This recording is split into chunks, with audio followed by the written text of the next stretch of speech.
We often talk about narcissism in individuals. It involves an inflated sense of self and a deep need for admiration. But what happens when an entire institution starts to act this way? Institutions can mirror the patterns of narcissistic individuals. This isn't merely about a few bad actors, it's about systemic behavior and ingrained cultures. Institutional narcissism goes far beyond simple corporate arrogance. It involves a profound, almost pathological self-obsession. These institutions develop a grandiose view of their own importance. They believe they are special and above the rules. This belief system shapes their actions, dictates their priorities, and influences how they treat people. Their own image becomes paramount. Power plays a critical role in this transformation. Lord Acton famously said power tends to corrupt, and absolute power corrupts absolutely. This holds true for institutions as well as individuals. When an institution accumulates significant power, it can become insulated and less accountable. This environment is fertile ground for narcissistic tendencies to take root and grow. The system starts to believe its own hype, demands unwavering loyalty, and punishes dissent. Today we are going to delve into this phenomenon.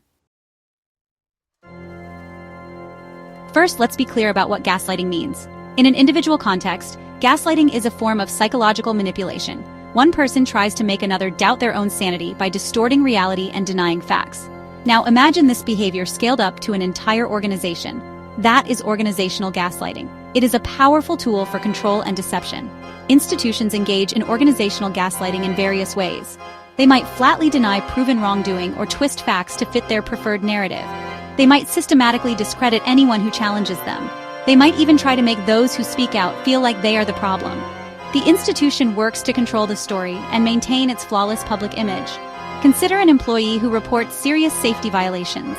The institution's response might be a superficial investigation, concluding there is no problem. They might then quietly suggest the employee is stressed or not a team player. The employee, who knows the truth, starts to feel isolated and doubt themselves. This is organizational gaslighting in action. It erodes trust from the inside out, silences legitimate concerns, and protects the institution's reputation at any cost.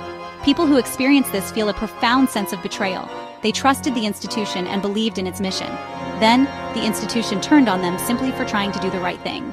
It is a brutal way to maintain control. So, what does a narcissistic institution look like? How does it behave? It prioritizes its own image and reputation above everything else. The institution becomes the object of its own adoration.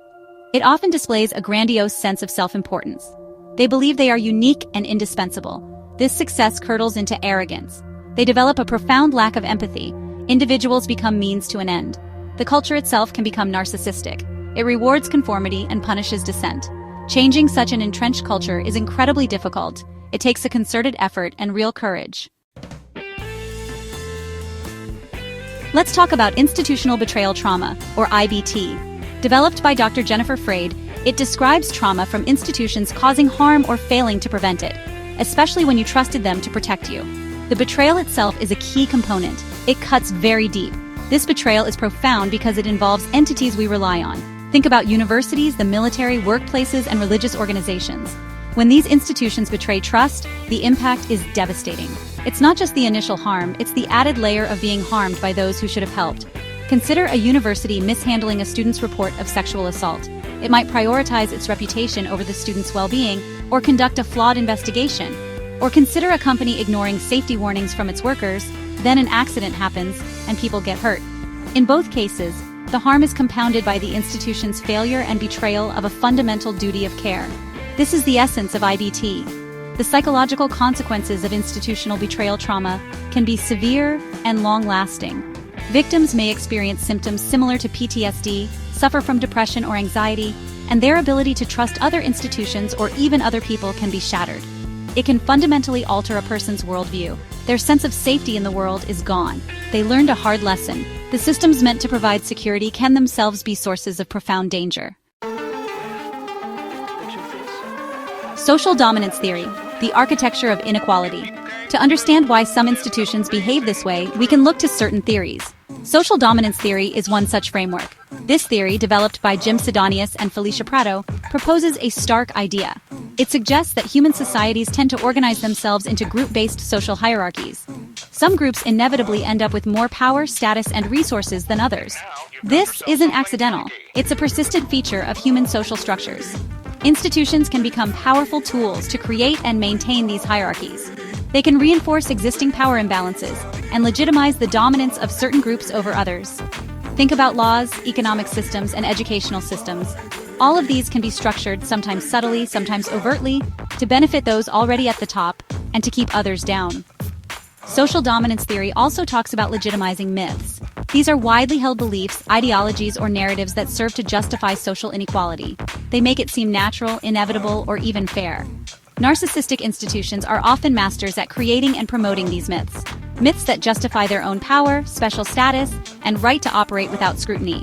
"We know best" is a common refrain. We are too important to be questioned. According to social dominance theory, those lower in the hierarchy who challenge the system are seen as threats. They threaten the established order and the myths that uphold it. So the system often targets them and works to neutralize them. This isn't just about protecting one institution. It's about maintaining the broader structure of dominance. It is a grim but important lens. Whistleblowers in the crosshairs. The peril of truth-telling.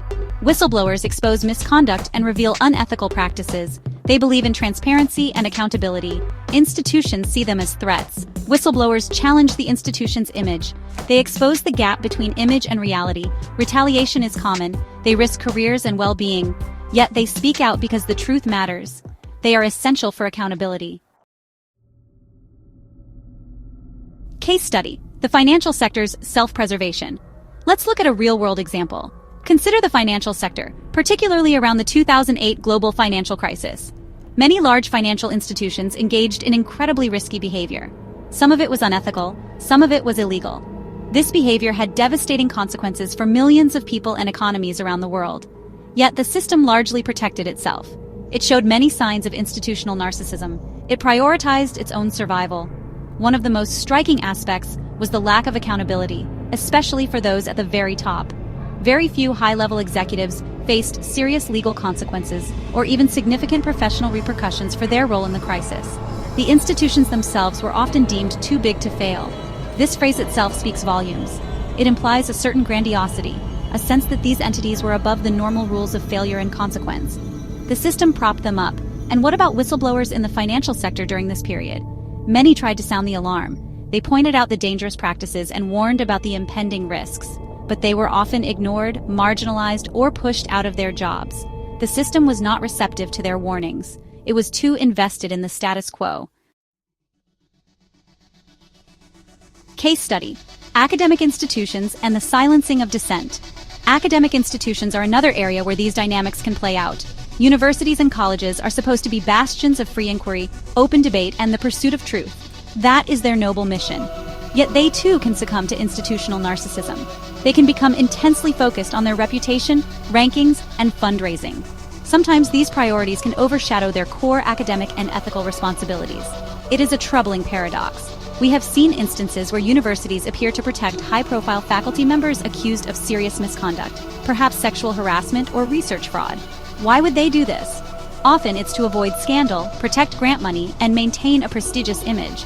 The institution's brand becomes more important than the safety or rights of its students or other staff. It creates a culture where speaking out is risky, and victims are not believed. Students or junior faculty members who dare to raise concerns can face significant retaliation. Conclusion: collective denial as a weapon. So, we've journeyed through some dark territory today. We've seen how institutions, much like individuals, can develop narcissistic traits. They become obsessed with their own image and prioritize self-preservation above all else. They deploy tactics like organizational gaslighting and inflict institutional betrayal trauma on those they should protect. This is not about isolated incidents. It is about systemic dysfunction and the corrupting influence of unchecked power. A key element in how these systems operate is collective denial. It's not just one leader making bad decisions, though that can certainly be a factor. It's when the entire organization or significant parts of it learns to look away, deny uncomfortable truths, and distort reality to maintain a fiction. This denial becomes ingrained in the culture and the default response to any challenge, criticism, or inconvenient fact. And this collective denial doesn't just happen passively, it becomes an active tool. It is used to silence victims, discredit whistleblowers, protect the powerful, and perpetuate injustice. The institution creates a narrative and fiercely defends it against anyone who dares to question it. The truth is sacrificed at the altar of the institution's ego, its perfect, unblemished image. Recognizing these patterns is the first crucial step towards change. We need to foster environments where transparency is valued, accountability is enforced, and those who speak truth to power are protected and supported, not punished. It requires constant vigilance and courage from individuals within these systems. And it requires external pressure, because narcissistic institutions, by their very nature, will resist change and scrutiny. But we must persist. The stakes are simply too high.